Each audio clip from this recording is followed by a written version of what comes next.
शिक्षण सेवकांसाठी मोठी बातमी.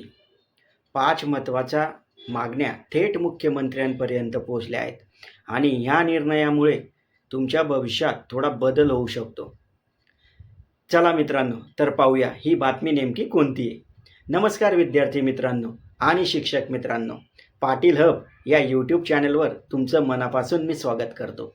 आज एक नवीन विषय मी घेऊन आलेलो आहे आपणापर्यंत, जो की शिक्षण सेवक बांधवांच्या संबंधीचा हा निर्णय आहे.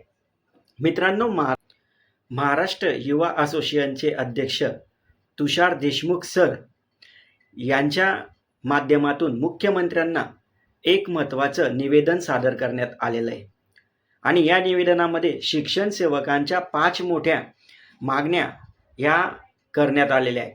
आणि खास बाब म्हणजे काय आहे की या निवेदनाची अधिकृत रिसीव्ह सुद्धा त्यांनी मिळवलेली आहे. म्हणून ही बातमी आपणासाठी खूप महत्त्वाची आहे. चला तर आपण ती बातमी जाणून घेऊया. मित्रांनो, इथं डाव्या साईडला तुम्ही ती स्क्रीनवर बातमी पाहू शकताय. म्हणजे निवेदन त्यांनी नेमकं काय दिलं होतं ते निवेदन तुम्ही पाहू शकताय. हे निवेदन थेट मुख्यमंत्र्यांना देण्यात आलेलं होतं आणि हे निवेदन जे ते दिनांक 21/4/2026 रोजी अधिकृत त्याची नोंदसुद्धा झालेली आहे.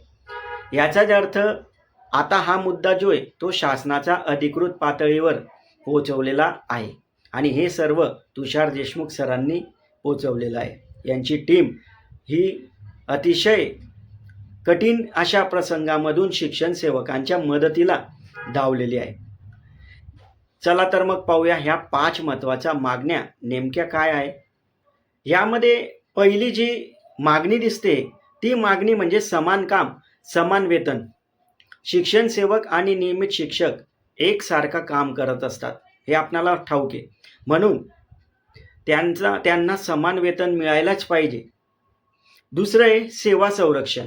शिक्षण सेवकांना नोकरीची शाश्वती मिळावी, कारण त्यांच्या भविष्यासाठी अत्यंत महत्त्वाचं हे पाऊल ठरणार आहे. त्यानंतर तिसरी मागणी केलेली आहे ती म्हणजे वैद्यकीय व सामाजिक सुरक्षा. यामध्ये आरोग्य सुविधा असतील, विमा संरक्षण असेल, भविष्य निर्वाह योजना असतील, या सर्व सुविधा शिक्षण सेवकांना मिळायलाच पाहिजे. कारण आत्ताच एक आपण मागे बातमी पाहिली की आपल्यामधून एक शिक्षक बांधव त्या ठिकाणी यांचं निधन झालं आणि यांच्या कुटुंबांना सरकारने कुठलीही मदत केलेली नाही आहे. चौथी मागणी केलेली आहे ती म्हणजे पवित्र पोर्टल विलंब निवारण. म्हणजे भरती प्रक्रियेमधील जो विलंब होतोय हा तात्काळ थांबावा, कारण यामुळे अनेक उमेदवारांचे भविष्य हे अडकलेले. पाचवं जी मागणी केलेली ती म्हणजे शासनाने स्पष्ट टाईमलाईन जाहीर करावी. भरती कधी आणि कशी होणार हे निश्चित असावं. अशा पद्धतीने ह्या 5 मागण्या शासन दरबारी मुख्यमंत्र्यांपर्यंत पोहोचवण्याचं काम युवा असोसिएशनचे अध्यक्ष तुषार सर यांनी केलेलं आहे. त्यानंतर काही कोर्ट केसच्या सुद्धा या ठिकाणी रेफरन्स देण्यात येतोय. तुम्ही डाव्या साईडला पाहू शकताय की काही कोर्टचा रेफरन्स देण्यात आलेला आहे. चला तर आपण त्या कोर्टच्या कोणते रेफरन्स दिलेले ते आपण पाहूया. यामध्ये पहिला जो केस संदर्भ दिलेला आहे तो म्हणजे state of Punjab versus Jagjit Singh 2017ची केस होती. सेक्शन 148 समान काम समान वेतन संबंधीची ही केस रेफरन्स या पत्रामध्ये देण्यात आलेला आहे. या केसमध्ये सांगण्यात आलेलं होतं की समान कामासाठी समान वेतन देणे हे एक संविधानिक तत्व आहे आणि म्हणून कोर्टाने म्हटलं की केवळ पदनाम वेगळं नाव देऊन वेतन कमी देणे हे योग्य नाही.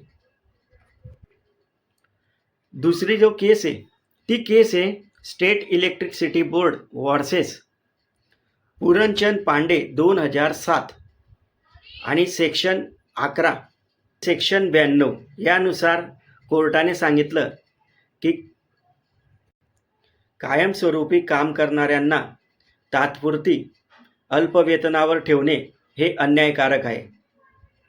नंतर तिसरा केसचा जो रेफरन्स देण्यात आलेला आहे तो म्हणजे बॉम्बे हायकोर्टाचा आहे, नागपूर खंडपीठाचा, जो की खटल्यामध्ये शिक्षण सेवकांना नियमित शिक्षकांनुसारच प्रमाणे वेतन देण्याचे निरीक्षण त्या ठिकाणी नागपूर खंडपीठाने नोंदवलेलं आहे.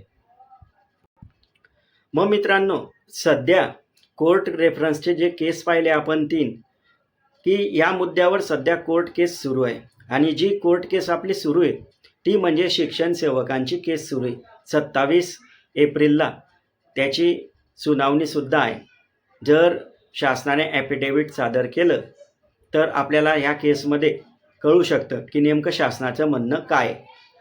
समान काम समान वेतन या विषयावर ती केस आहे. सर्वोच्च न्यायालयाने आधीच स्पष्ट भूमिका घेतलेली आहे. फक्त पदाचं नाव बदलून कमी वेतन देणे योग्य नाही असं सर्वोच्च न्यायालयाचं सुद्धा म्हणणं आहे. आणि मित्रांनो, अलीकडे एक दुःखद बातमी तुम्ही सुद्धा ऐकली आणि मी सुद्धा ऐकली. मन सुन्न होणारी ती बातमी होती. मी त्यावर सुद्धा आपल्यापर्यंत व्हिडिओ पोचवलेला आहे. मग नेमकी ही बातमी काय होती?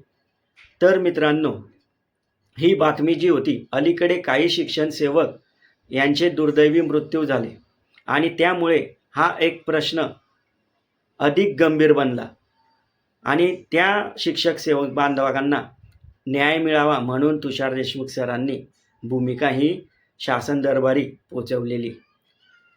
मग नेमकी मागणी अशी काय होती की मृत्यू झाल्यास कुटुंबाला 25 लाखाची आर्थिक मदत तात्काळ मिळावी, ही त्याच्यामध्ये नमूद करण्यासारखी मागणी ही तुषार सरांनी त्या मागणीमध्ये त्या निवेदनमध्ये सादर केलेलं आहे. मग नेमकं मित्रांनो, शेवट जाता जाता मित्रांनो, हा लढा फक्त वेतनाचा नाही आहे हे लक्षात घेतलं पाहिजे. हा शिक्षकांचा सन्मानाचा आणि सुरक्षिततेचा किंवा सुरक्षित भविष्याचा हा एक प्रश्न आहे. कारण शिक्षकच आपल्या समाजाचं भविष्य घडवतात. म्हणून त्यांना त्यांच्या योग्य हक्क मिळायलाच पाहिजे आणि तो मिळायलाच हवा, या दृष्टीने निवेदन सादर करण्यात आलेलं आहे. तुम्हाला काय वाटतं या मागण्याबद्दल मला कमेंटमध्ये नक्की कळवा आणि हा व्हिडिओ जास्तीत जास्त शेअर करा, जेणेकरून ही सर्व माहिती सर्व शिक्षण सेवक बांधवांपर्यंत पोचेल, शासन दरबारी अजून पोचण्यास मदत होईल. आणि पाटील हब या यूट्यूब चॅनलला लाईक करा, शेअर करा, सबस्क्राईब करा. अशाच पद्धतीचे नवनवीन व्हिडिओसाठी या चॅनलला सबस्क्राईब करा. धन्यवाद. जय हिंद, जय महाराष्ट्र.